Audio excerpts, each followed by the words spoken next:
Hey, what's up, guys? It's Joe from Sage Dragon.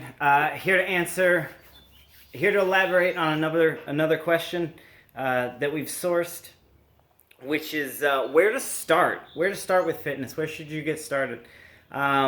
So, as both a massage practitioner and as somebody who's like been rehabbed by this process, I gotta say mobility. You need to reclaim your mobility before you start anything else. There's two sides of there's two reasons for this. One of which is just kind of compensatory patterns. So compensatory patterns, I really wish I was more technically proficient. I could throw up some cool infographic for you guys, but instead you get me as a body puppet. I hope that helps.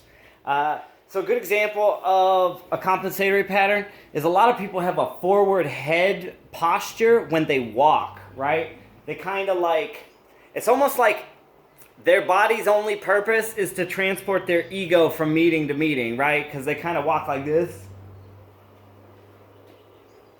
And like, they might even have some whole body, if they're in New York, like if they're an East Coaster, they've got a whole body lean, right? So they got somewhere to be. It's almost like they're chasing themselves, right? So that's a good example. They can't, because there's cross tension in their abdomen as well as really, really tight downturned hips that kind of keep them locked into this go position. Like, I'm always going somewhere, right? With that Donald Duck butt. Keeps them moving forward. Because a big part of what drives the human vehicle is our like center of gravity fixtures. So the interplay that we get between the balls of our feet and the heels of our feet, that interplay creates kind of like a small triangle that's also a suspension, and that's kind of the arch of our foot, right? But it's created from like big toe, pinky toe, ball of the foot. Bam. Then that starts to drive our knee position, and our knee position starts to relate to our hip position. Our hip position starts to tell our low back, our spine, how good a position we are or are not in, right? And then the spinal position actually has two. We don't really talk about it much, but if you've lived an American lifestyle, we really need to talk about two. If you've lived a developing world problems where like most of your day is sat in front of a computer or at a car, any of these kind of like semi-fetal position, all day, like that's what we do. Our upper thoracic and our lower thoracic, right? They're not really integrated well. Many of us got sat in those Turkish torture desks in high school. Those ones that were so perfect for popping our ribs. Right down the... You just had to push on the desk. Oh, all the way back up to the top. Yeah. Can't get an adjustment like that anymore. But you also like aren't forced into that position anymore, right? Like knees up here, and you're like huddled over this desk that cuts right here, makes us fold at a not folding point. We're supposed to fold at the belly button, not right at our right at our chest. You're ridiculous, Joe. So one of the first things we really need to do, especially if you want to get all the compound lifts, that's okay. So the proper transition should go from reclaiming your mobility, being able to be mobile enough to do everything that you're going to demand of yourself. Now you're going to ask yourself, well, what am I going to demand of yourself? The first thing you need to demand of yourself, in my opinion, in my studied opinion, is your compound lifts. You really need to stay away from isolatory movements.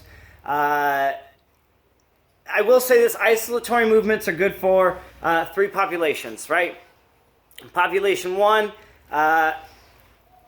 you are old old and under exercised and under moved. You don't have much NEAT, which is non-exercise activity thermogenesis. So that's like body temperature generated by movement throughout the day. Like, you don't have a lot. You conserve a lot of your energy. Well, that's a good and bad thing, because we need to like use a lot of energy to create some more, as well as just to create the building blocks for the nervous system that we need. And if your nervous system's still off a little bit, then it can be good for those populations. It can also be a quick and efficient workout for those populations. Younger populations don't. Their tonicity doesn't respond the same way when we're young. When we're young, we're still like these little bouncy jellyfish tree things. When we're old, we're more like bonsai trees, right? We've been molded into that position. Real quick. Hydrate or die, private. And second population is anybody who's rehabbing something. Anybody who's had to create a compensation as a brace. Maybe you injured your shoulder, so like you've got this forward shoulder position, and so like the bicep curl machine or the tricep press away machine, like those come in handy because you don't have adduction and abduction of the shoulder back yet. You don't have bracing of your shoulder girdle yet. You know, it's just in this position, which you don't want to overtrain, because just being stuck in this position, you're going to compromise pec development, because pec development really relies on adducting and retracting that scapula to pull this thing like a rubber band. But that's for another video. So compound lifts. So the compound lifts you want to focus on, I try to focus on seven things. I try to focus on gait.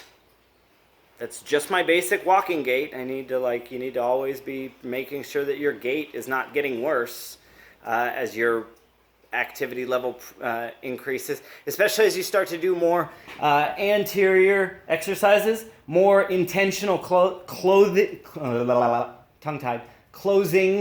of the anterior chain. So that's like bench press, push-ups, any sort of core, concentric core work. Your squats start to roll you forward if you're not doing a front squat variant or a goblet squat variant, something that encourages thoracic extension. But I try to focus on gait. Loaded carry. Loaded carry is just gait with resistance, but I try to do that from varying angles. For example, I will do both a high carry with a kettlebell as well as like a low carry with a kettlebell, so that both my upwards bracing mechanics are focused on, and I can focus on breathing into my rib cage, as well as the pulling side of those same muscles. And let's see. Let's go down the list now, Joe. We got gait. We got loaded carry. We got we need to squat. We don't always need to barbell squat, but we need to squat. We Cossack squat. We Bulgarian split squat. We front squat. We pistol squat. Did I say goblet squat yet? Front squat. Thrusters. Fucking damn it! I said it again. Stop saying bad words, Joe. Every variant of the squat, but the squat is a anterior pelvic pressing movement, so we need to do it. We need to differentiate that. Also, like a sumo deadlift fits more into our squat, but that's for another day. Versus our hinge, because we also need to have hinges. Hinges include things like good mornings, deadlifts, single leg deadlifts. I already said good mornings. Suitcase carries, power cleans, hang cleans, anything that includes triple extension. Then we've also got triple extension, but that's not one of my 7. That's just a subcategory. So we've got gait, loaded carry, squat, hinge, upper body press, upper body pull. What's your 7th, Joe? I should write this down. I know. I always have to recall from memory. Keeps me fresh. Keeps me young. I can't think of it right now. Overhead press. Boom. vertical press and vertical pull. We need to differentiate our push and pull, front and overhead, both our horizontal press and our vertical press. I knew it'd come to me. Then, after we focus on our compound movements, then we can start to work towards goal-specific stuff once we've got that framework built out of mobility and compound movements. Compound movements also don't always have to be barbell variant. Bodybuilders, which is how I was taught, it's 2 push-ups and a burpee. But a burpee is also a full down to the floor chest pressing push-up burpee, not like this nonsense just get down and get back up burpee that I've been seeing. But anyways, bodybuilder or a burpee done proper push-up, that's a version of a compound movement. A muscle-up is a compound movement. Get-ups are compound movements. Rolling to a stand and standing to a roll, kind of tumbling basics. Those can be compound movements. There's sprinting is a compound movement. There's all kinds of ways to get our compound movements in that are beyond the barbell. And the reason I bring that up is because my final point on where to get started is movement pattern centric. Okay, so like I personally have a crawl, walk, and run. It's something I liked about basic training. I have a crawl, walk, and run style philosophy. So if you can't do a bench press yet, then I'm going to make you do push-ups. And if you can't do push-ups yet, I'm going to make you do push-ups with proper core alignment and proper scapular retraction mechanics with your knees on the floor. And you're going to do knees on the floor until you can go to a proper planked push-up. And then you're going to stay in a push-up until you can do a feet elevated, high volume, like 10 or 15. Medium volume, I guess. Medium volume. Medium low. I don't know. Depends on your scale. You're going to do the movement variant, the body weight movement pattern version of whatever you're going to do before you do the barbell variant or the ring dependent variant. Oh my God. People be moving to ring muscle ups before they can do a strict bar muscle up. I start watching rotator cuffs popping like fat guy lapels, just pop, tap, tap, tap. So that's it. So that's where I would get started if you're thinking about getting into being a mover, into fitness, into exercise, into a movement practice, whatever you call it. I hope it helps. Share it with friends, tag people, do whatever. You guys have a great day. Peace.